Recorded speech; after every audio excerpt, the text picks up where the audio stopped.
Good morning. This is Nextgrow's Currencies Outlook of 17 March, an old initiative that we want to revive again. So first of all, in my approach to currency analysis, I always look at global capital flows, as I believe global capital flows determine currency strength. In this footnote, I'm stating that one always has two choices: a holistic view of global capital flows, which I'm trying to explain here, or the news of the day. I'm going for the first as a matter of principle. So global capital flow channels, you have a worldwide cloud of investment capital, an enormous cloud of investment capital. Up to now, before the start of the Iranian war, capital flowed into gold out of the United States dollar, and as a result of this, into everything else, into European currencies, into Far Eastern currencies, into resource-based currencies, into emerging market currencies. And the ZAR is both there as a resource-based currency, but primarily an emerging market currency. Then we had the start of the Iranian war, and sentiment changed to risk off.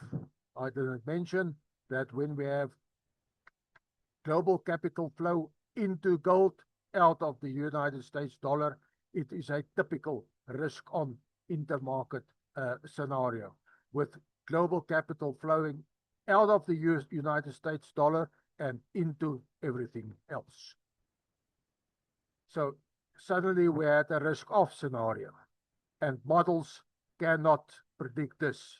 And this is when global capital goes into United States dollar. There you have into the United States dollar, out of gold, and then out of everything else. And we see that we have a drastically weakening ZAR since the start of the Iranian war. So as in a footnote, I'm stating in a risk-off market scenario, we have global capital flows into the United States dollar, out of everything else, opposed to what we have had here. In a risk-on intermarket scenario, global capital flows out of the United States dollar and into everything else. Let me just adjust my own picture. So gold weekly. Gold is not bearish. This is a bull channel.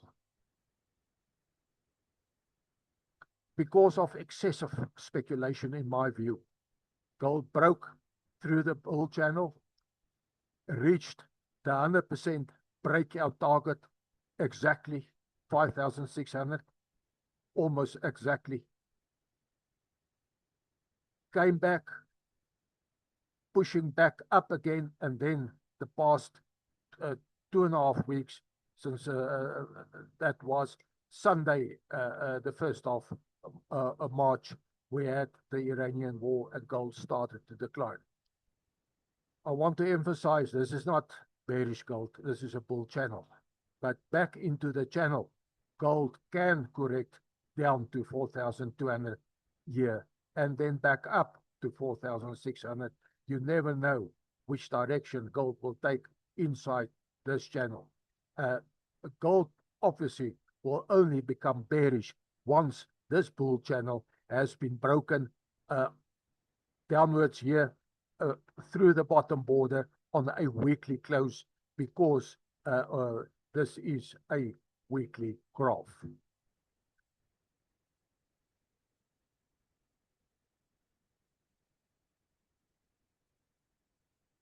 In the process, of course,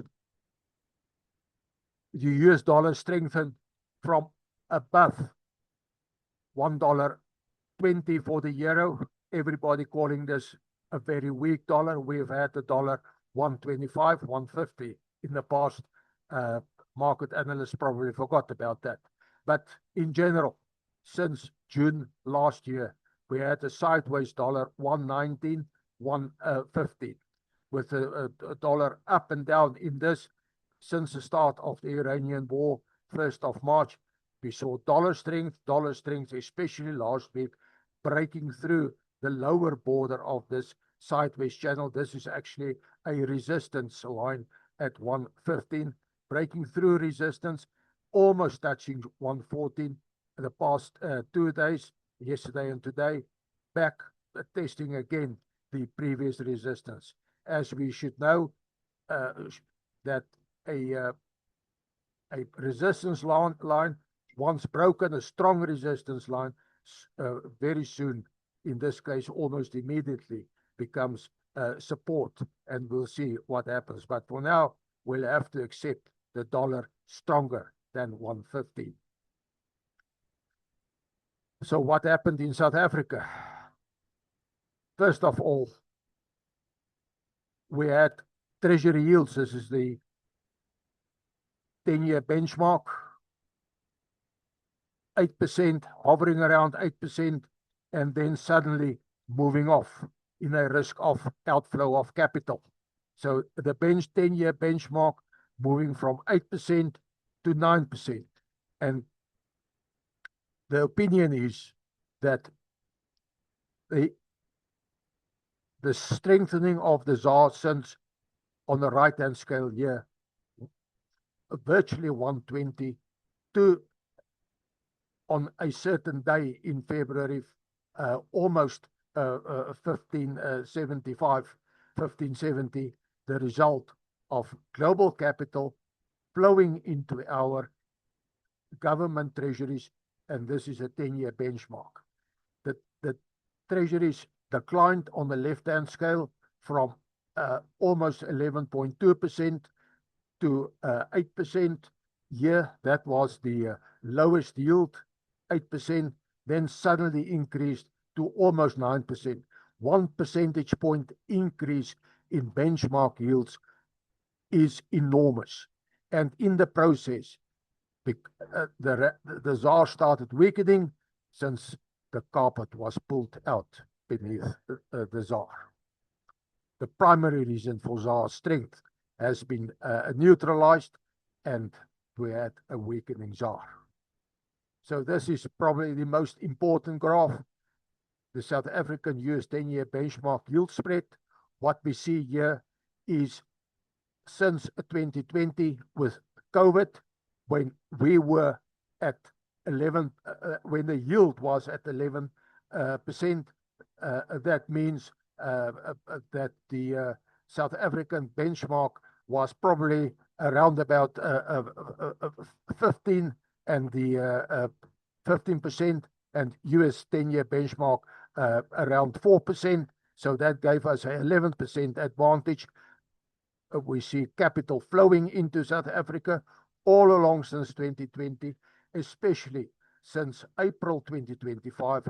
That weakest point there, where we had the highest yield spread, corresponds to this weakest point in the ZAR, where when the ZAR in one specific day, this is a daily graph, almost touched 20 Rand, but came back within the same day and started almost unprecedented strengthening. That is 4 Rand on 20 Rand is a 20% strengthening. Right, so what we see is that this yield spread suddenly didn't compensate investors for emerging market risk. And in the risk-off scenarios, South African treasuries were simply sold off, and I wouldn't be surprised if this spread opens up to round about 5.56, but for now it has definitely opened from just below 4, and what we can deduct from this is that a yield spread lower than 4%, as we have seen in 2007, before the advent of the world financial crisis, is just not compensating investors adequately for taking emerging market risk. So the final graph, I'm trying to restrict these presentations to 5 graphs at the most.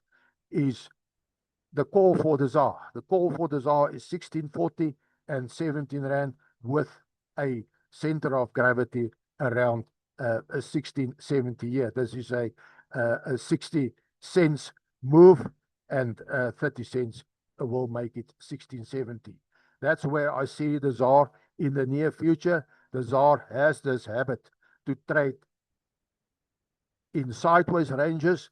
Look at this one. This one, I think, is 1760 to 1820 for prolonged periods, then drop again from 1760 to 17 Rand for prolonged periods, a move through 17 to 60.40 back in this 17 Rand 60.40 channel. So this is my call for the ZAR.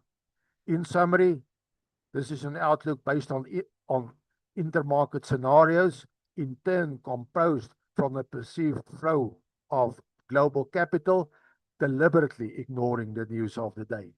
Global capital has been clearly into gold most of the past year, but has reversed with the advent of the Iranian war. Normally, capital flows out of gold, strengthening the US dollar and weakens the ZAR, which is what we are seeing, and therefore my call, 1640-17 range with the center of gravity 1670. Of course, this outlook is nullified should the USD weakens past 116 per euro again, then we'll have to revisit everything. Just note all my disclaimers on the left-hand side.